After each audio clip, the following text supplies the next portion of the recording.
j'admire la pugnacité de l'homme. J'admire vraiment la, la force de ses idées, de son engagement. Son engagement, oui. C'est quelqu'un qui a une capacité de concentration par rapport à un objectif qui est absolument phénoménal.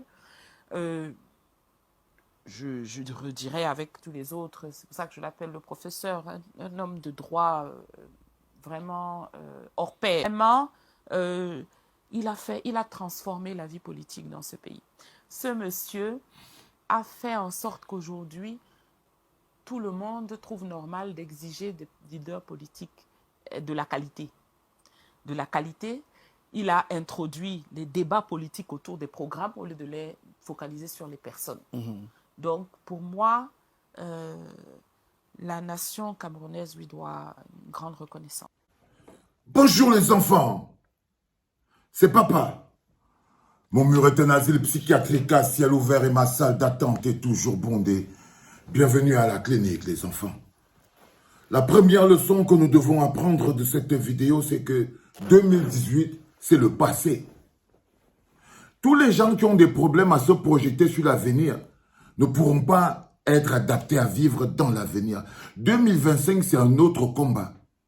2018, c'est bel et bien le passé.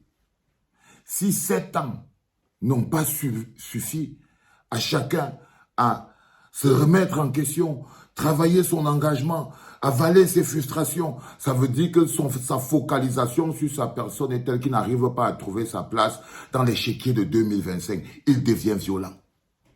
Lorsque vous voyez des combattants qui n'arrivent pas à trouver leur place dans l'échiquier de 2025 et qui croient, qui n'arrivent pas à trouver les codes, qui n'arrivent pas à trouver les mots pour s'adapter à la nouvelle formule de combat que nous devons mener, celle qui va vers les hommes, celle qui rapproche les hommes les uns des autres, ce qui nous pousse à nous remettre en question nous-mêmes pour pouvoir être meilleurs.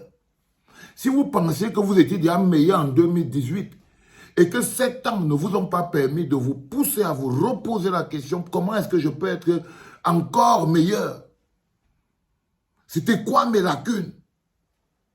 Si vous n'arrivez pas à découvrir qu'à un moment donné, vous savez, la fatigue de la lutte est quelque chose qui émousse le combattant. La fatigue de la lutte, c'est pour ça qu'on juge toujours un combattant sur la durée, sur la constance, quand ça devient un mode de vie, l'air que tu respires.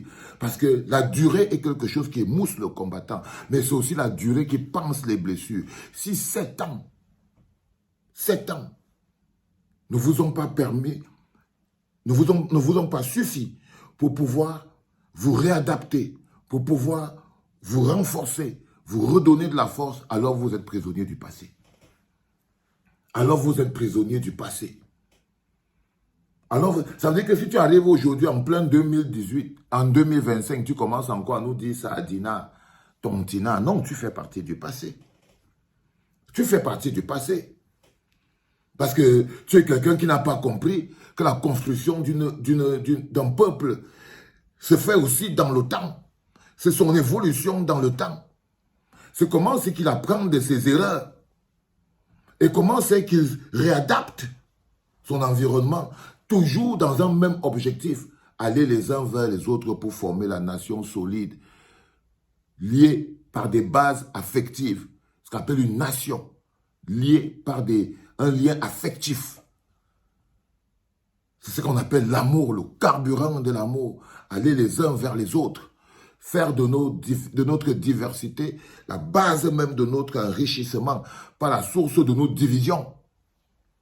Oui, en 2018, c'est notre diversité culturelle qui a été utilisée pour pouvoir émietter le tissu de notre cohésion sociale. Si on ne l'a pas compris, alors on ne peut pas comprendre l'importance d'injecter une bonne dose d'amour dans nos cœurs d'abord, avant d'injecter dans l'environnement. Il faut d'abord faire le traitement soi-même. C'est pour ça qu'on vous fait venir le 6 juillet à la Madeleine de Bruxelles, pour pouvoir manifester ces approches d'évolution les uns vers les autres. 2018, c'est le passé, avec son corollaire de problèmes et de haine. Tout ce qu'on voit, c'est que, ok, on sait maintenant ce qu'il ne faut pas faire. Ça devient des indicateurs.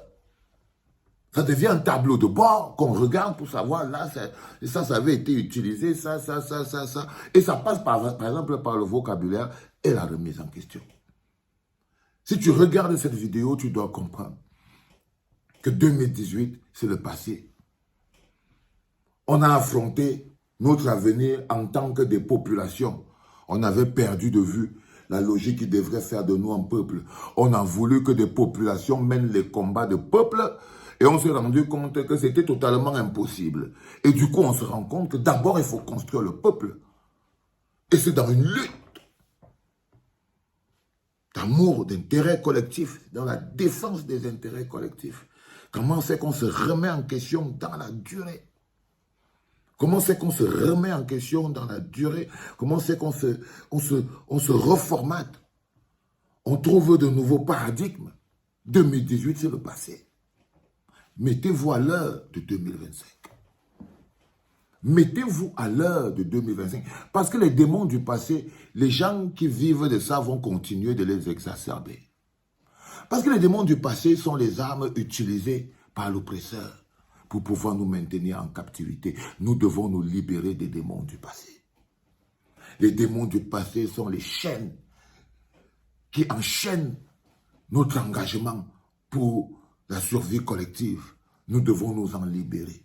Parmi les démons du passé, il y a le tribalisme. Oui, sa puissance nous a été démontrée. Et aujourd'hui, en 2025, c'est une donnée qui ne doit pas apparaître sur l'échiquier. Et ce serait une victoire sur la route qui nous emmène dans la construction du peuple que nous devons être pour enfin pouvoir mener les combats d'un peuple. Développement. Ça veut dire que ton intérêt individuel, quand vous regardez aussi cette vidéo, oui, vous voyez une Michel Ndoki de 2025. Quelqu'un qui a fait son parcours. Quelqu'un qui fait son parcours,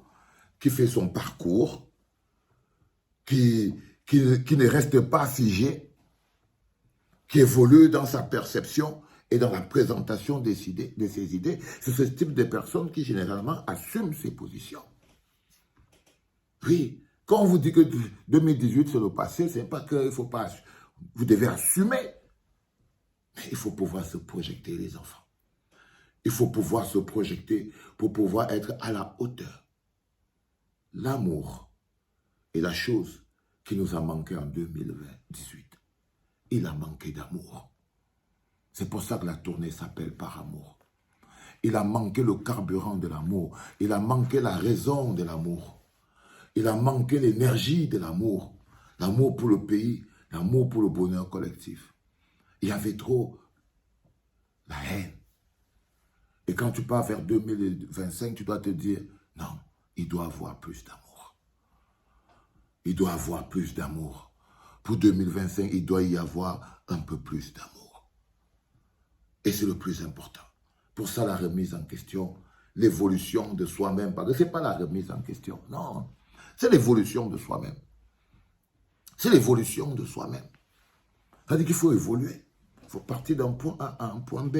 Ce qui rend la vie dynamique. Ce qui était vrai hier n'est pas vrai aujourd'hui. Oui. Les vérités d'aujourd'hui sont les mensonges de demain. Ben oui. Les vérités d'aujourd'hui sont les mensonges de demain. Oui. Donc il faut pouvoir avancer. Avançons. D'abord dans nos têtes. D'abord dans nos têtes. C'est extrêmement important. Allez, rendez-vous le 6 juillet à la Madeleine de Bruxelles, les enfants. Il nous reste encore dans les 400. Oui, il y a encore 400 places, 500 même peut-être et tout. Donc, mais c'est bon, avançons quand même. Continuons d'avancer. On va pouvoir donner quelque chose de différent. On veut montrer au monde. Je veux expliquer pourquoi c'est que 2018 ne doit pas être 2025. Parce que 2018, c'est le passé. Les démons du passé, il faut les exorciser. La haine, le tribalisme. Il faut les exorciser. C'était le deuxième en direct de la clinique, la famille. C'était papa.